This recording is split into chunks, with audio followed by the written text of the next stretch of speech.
Cupola, welcome to my YouTube channel. I have nothing to say about Manchester United today. I have absolutely nothing to say.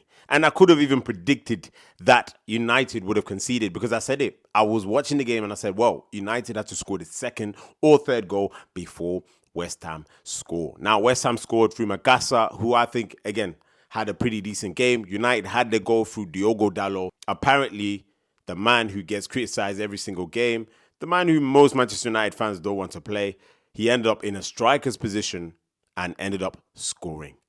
Now, let's start with the manager. I have to start with the manager, Ruben Amorim. You're going to pay for your sins. This is criminality now. What you're doing to Manchester United is criminality. Now, what do I mean by Ruben Amorim? First of all, when we go 1-0 up, the last thing I expect from Manchester United is to go into defensive mode and hold on to a 1-0 against West Ham. We started the game, and I must say, we started the game like a team who just allowed time to pass. And I hate that. I hate that because we used to have that with Ten Hag. We had that with previous managers. We let time go by. And we scored a goal, and let's see what Manchester United are going to do now. Get the second goal. That never happened. Manchester United, again, passing slowly, tempo slow, letting the minutes pass. And then they concede, and they want to attack, and they want to score now. I don't understand. So, okay, you took off Zirkzee, you took off Cunha. Granted, that was your decision. You bring on Ugarte, you bring on Mason Mount. Let's control the game. What? I don't understand. You're playing at home against a team at the bottom end of the Premier League table. You are one of the most negative-minded managers. And I don't understand how you're still at this club. United can't move forward. It's not even sustainable. Even if you wanted to, that kind of football for Manchester United, it's not sustainable. I don't understand it. Honestly speaking, you start off with Aiden Heaven. Now, the guy has not played for so long. You put him at the beginning of a Premier League game, gets a yellow card, you sub him off, and you bring on Euro. And Euro is the guy who made a mistake in the last game. Now, the best thing for you as a manager, a good manager would do, is to play him. You want to play him because you want to give him that opportunity to at least redeem himself. Give him confidence, because when you drop him, it knocks his confidence even more. And he didn't play that bad. Yes, he conceded the penalty, but it happens. A young defender, it happens. Halftime, Euro's on. Now, Manchester United, there was literally no threat in that team for West Ham. Just Jared Bowen. And I'm telling you, some of the dribbles I seen him doing, I couldn't believe it. I even heard the commentators talking about Wan-Bissaka, who had a good game. Gary Neville, he's improved technically. Gary Neville, be serious. Wan-Bissaka improved technically. He was good at Manchester United. He wasn't a bad player.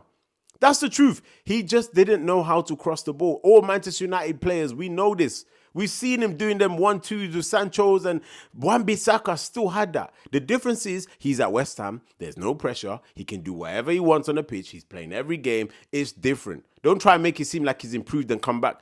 And in the first half, he literally destroyed Dalot, which is, again, a bit of a sad thing to say, but he did. And the truth of the matter is, I can't say anything about West Ham because they didn't do much in this game.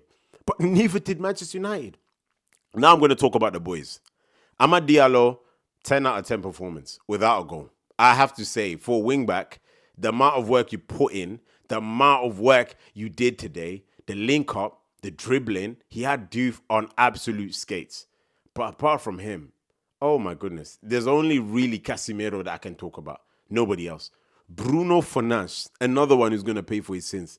I'm not even going to talk about the chances he missed because he missed against Everton, missed today. The performance of the captain. The performance of the captain. Now, Manchester United, Bruno Fernandes. That's your performance against West Ham. So we need to be happy with that. And then you come and you get another assist, 2 assists. And then we're there, we clap. We say, hey, Bruno's our guy. Are you being serious? Honestly speaking, giving the ball away when there's no one around you. In fact, I don't even want to lose my cool with Bruno because Manchester United fans, they'll come for me. So I have to hide myself. I have to be politically correct because it's not all right to talk about Bruno. It isn't. Because the club doesn't survive without him. Even though we survive without Ronaldo, Tevez, Rooney. And then the man who took us to 2 European finals and lost both of them. The one who cost us the last European final. Unopposing midfield again, losing the ball. This is a performance of captain. Okay, El Capitano. Casemiro, again, I don't have much to say. Casemiro, he was good. Now, I'm not going to come for Xerxes at all because he hasn't played many games. But who I am going to come for, Matheus Cunha and Brian Umbumo. You two, listen, I'm not going to say fraud watch, but I'm going to touch Cunha first. 1 goal, and we're in December. Matheus Cunha. I did say, and a lot of Manchester United fans that spoke to me, and I believe I have videos out there, that Matheus Cunha is not as clinical as people think. I said it. He's not as clinical as people think. And we are seeing that. Now, understand, when you're playing at Wolves, you get a lot of space because the other team's probably a bit higher up, more space to run into again, less pressure again. But Manchester United, that is not the case. You're playing against low blocks. So you're not going to have room to run into unless against Arsenal, which he shined, against Liverpool, which he shined, you get a lot of space because those teams are going to attack you. Teams like West Ham, Everton, in which he wasn't at, the likes of teams that are going to come to Old Trafford and just not necessarily park the bus, but sit in a low block. What solutions are you going to be finding? It's not in the left-hand channel. It doesn't seem like it. There's not much link-up happening on that side either. Brian Brumo, that was a terrible performance. The touches were off. The link-up was off. The motion wasn't there. I don't even know what to say. He looked like he was somewhere else, like he was on holiday. Simple pass you can't control. The runs, getting bodied off the ball by Todibo like you're nothing. What's this? Oh my goodness me. I don't even want to talk about the goal. Casemiro just kind of hit it, deflected into the path of Dalot. It was a good finish, but that's how we're creating our chances at Old Trafford. Can you imagine? And then the defender scoring. Like I said, I don't want to get onto Xerxes because I don't think he even played that bad, and there's not much you can do with the minutes he's had.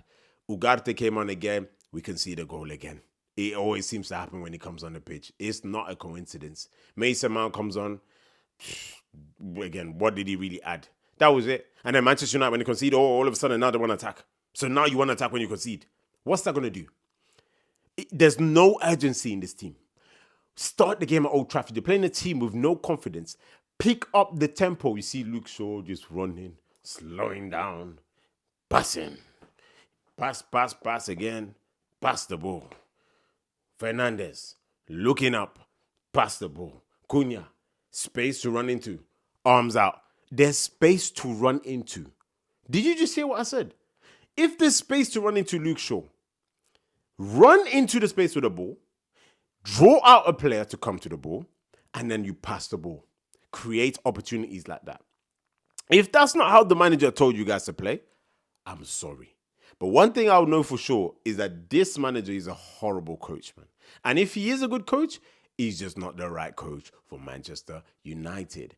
After what I saw today, this is West Ham. Another opportunity missed. This Premier League this season has been absolutely atrocious.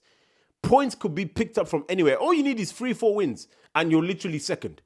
That's the Premier League. We will just literally talk about Chelsea being in the title race. When they drew against Arsenal, they drew. They didn't even win, they drew. I was like, yeah, Chelsea in the title race. I don't know what more to say about Manchester United. I'm not going to crash out because I already knew what was coming. I did say again, like, they're going to concede. You just know they're going to concede. We conceded too many goals. I think it's 21 now. So it's just a matter of we have to outscore the opposition. And then when Brian Mbeumo's not scoring, you can't rely on Matheus Cunha. If Ahmad's not playing, I don't even want to think about how we're going to attack if Ahmad's not playing. We don't have no source to how we attack. There's no patterns of play, and we rely on crosses and set pieces. Again, a team that wants to cross more when Benjamin Sesko's not even there. When Xerxes is there, now they want to cross. Xerxes, as good as he is, he's a technical player, wants the ball to his feet more. Another opportunity, not taken. How long, Wilcox? How long, Ineos? How long? 3 years with Amorim? 3 years. 1 game a week. You're playing West Ham 1 game a week. You're playing West Ham at home. You're not peppering the goal. You're not peppering the goalkeeper.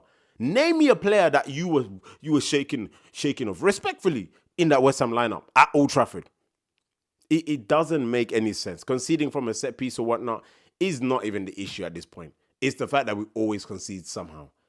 I feel sorry for the goalkeeper. I feel sorry for Sen Lamens. I really do. Because I'm like, you're a good goalkeeper.